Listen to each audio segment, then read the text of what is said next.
day is long and the night is yours alone. But before that, let's see, there were a curfew, or a first reaction when war broke out. See, I was still just in college, not very politically aware. I would say I was naive, not well educated in terms of politics and what was going on in the world.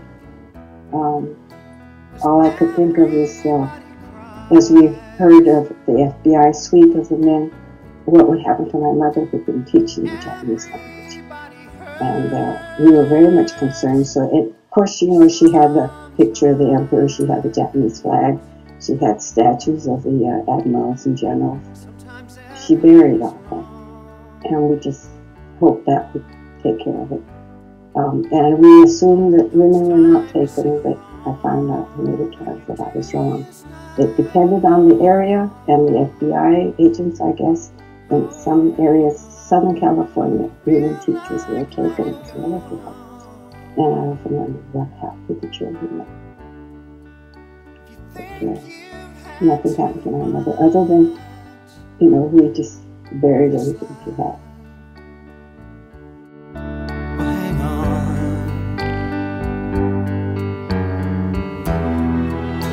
'cause everybody hurts.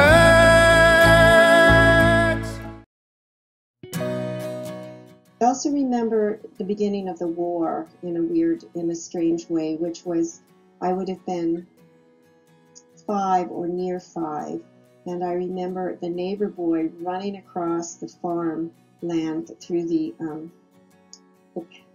patch of peas, I guess, and screaming Uncle Psyche, which was my father's name, Uncle Psyche. The Japanese had bombed Pearl Harbor, which had no meaning to me, of course, except I knew something really, really, really bad had happened. And I remember the military police coming and searching the house and understanding for sure that my parents were basically helpless and were not going to be able to protect me, which is sort of an interesting and a fairly horrendous, traumatic thing. I remember sitting on the side of the bed while they went through my father's drawers, and on the top drawer he had photographs of his life in Hawaii. And these, now that I think about it, these military police are probably 18 and 19-year-olds, and they didn't know what they were doing in a sense. I mean, they were not mean, they were not going to shoot us on the spot, even though I thought they were. We lived in barracks then,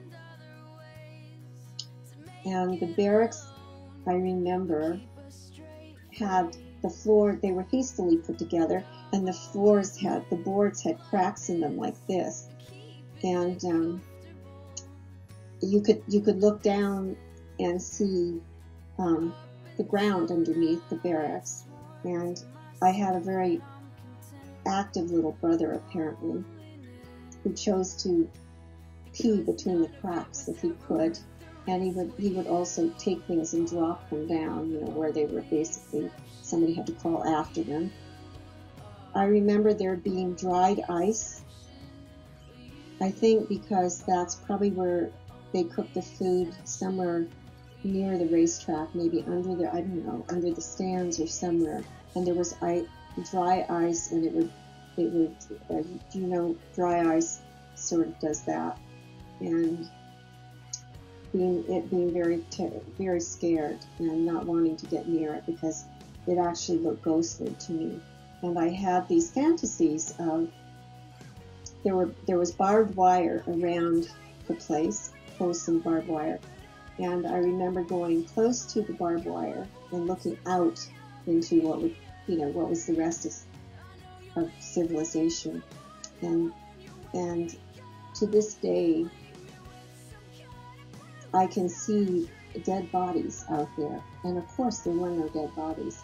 But to me, that's what I thought I saw. And there was a lot of fear that I have came from that time. And so I stayed away from the fence, and never would get near, like phobically away from it. And because I knew that was happening out there, and that the rest of the world was terrifying instead of what was terrifying was going on. So it was kind of a displacement of, a projection of what was happening, and I projected it onto the other world that I no longer was part of. The only